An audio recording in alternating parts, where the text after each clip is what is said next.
Okay, brothers and sisters and boys and girls, and whoever needs to hear this in general, to be honest, but mostly for boys. If you're a young man, right, let's say your age between the age of 18 and 25, push up a bit, let's go 30, 35. In fact, if you're a man in general, right, anywhere between 18 and 60, right, and you're a fat pig, you're depressed, let me tell you how this goes down for you, right? You wake up, right, you can't get a date, right, you haven't got a girlfriend, and you say to yourself, well, I'm depressed because I haven't got a girlfriend, so I better go to the doctor. You're not depressed because you haven't got a girlfriend, you're depressed because you're a fat, lazy pig. Right, and I'll tell you this is going to go down, right, you're going to go to the doctor, you're going to be like, okay, Mr. Doctor, give me some magic pills, man, let's get the magic happening. And you know what the doctor's going to do? They're going to take your blood pressure, they're going to take blood tests, they're going to do all this fucking bullshit, right? And they are going to give you the magic pills, right, but not the kind you think. They're going to put you on anti-hypertension pills, first and foremost.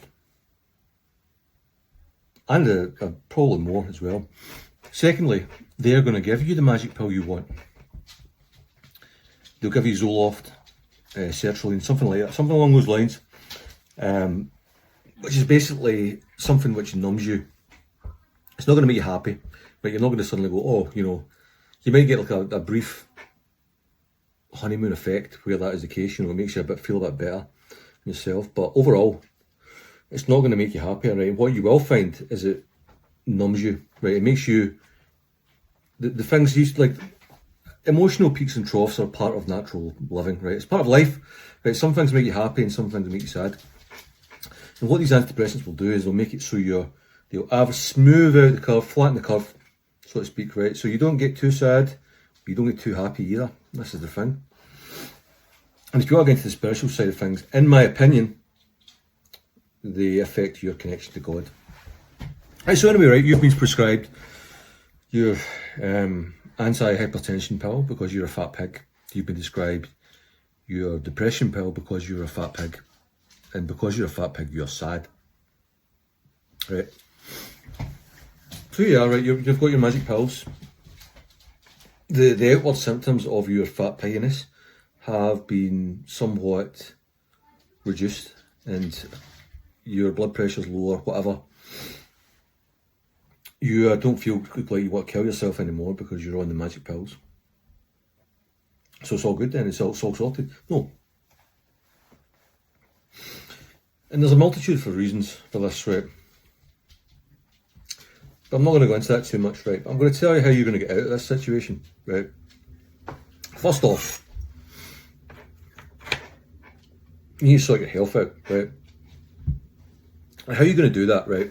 What you're going to think you're going to do is you're going to go join the gym, right? You're going to go to the gym and then, you know, you pump some iron, you know, it's going to be fantastic, right? But you're not going to make any major changes to your lifestyle in terms of diet and whatnot. It won't work. Because, okay, you'll get an effect from the gym for a little bit because remember you're a fat pig, right? So if you do anything, right, you're going to get some effect on your physique and your overall general health. And then you're probably going to think, right, I'm lazy, right, and I don't want to cut down how much I'm eating, but I also want to lose weight. So, right, you'll Google that, right, what will come up is you'll get a ketogenic diet or whatever. Bear in mind, right, I'm talking from lived experience, right? I'm not a doctor, right? I don't know if the science behind the ketogenic diet or the Atkins diet or any of these diets is valid. Maybe it is in certain circumstances, right? But I'm going to tell you my experience, right? You go on the ketogenic diet, for example, and I would actually umbrella this and say that's probably the case for all of these diets. Right, you're going to lose weight, right? Because remember, you were a fat pig before, right? Now you're in the gym, you're on a ketogenic diet. You're going to lose weight, right? But the brick wall you're going to hit into is the fact that you haven't created a calorie deficit, right? So all the low-hanging fruit, that's to say all the low-hanging fat is going to fall off your body, right? So you're going to lose a bit of weight and you're going to think, this is great, man, it's fantastic, I've got this figured out. But unless you create a calorie deficit, that is to say you're consistently consuming less calories than you are using, you will not be able to get the results that you want.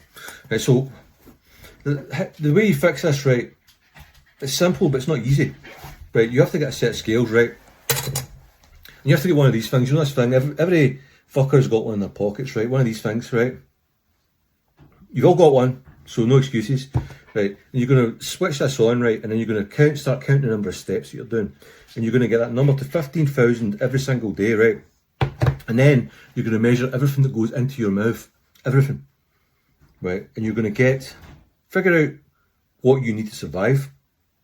And then you're going to create a deficit. And you're going to do it every single day. Every day. Like, there's no excuses for the weekend.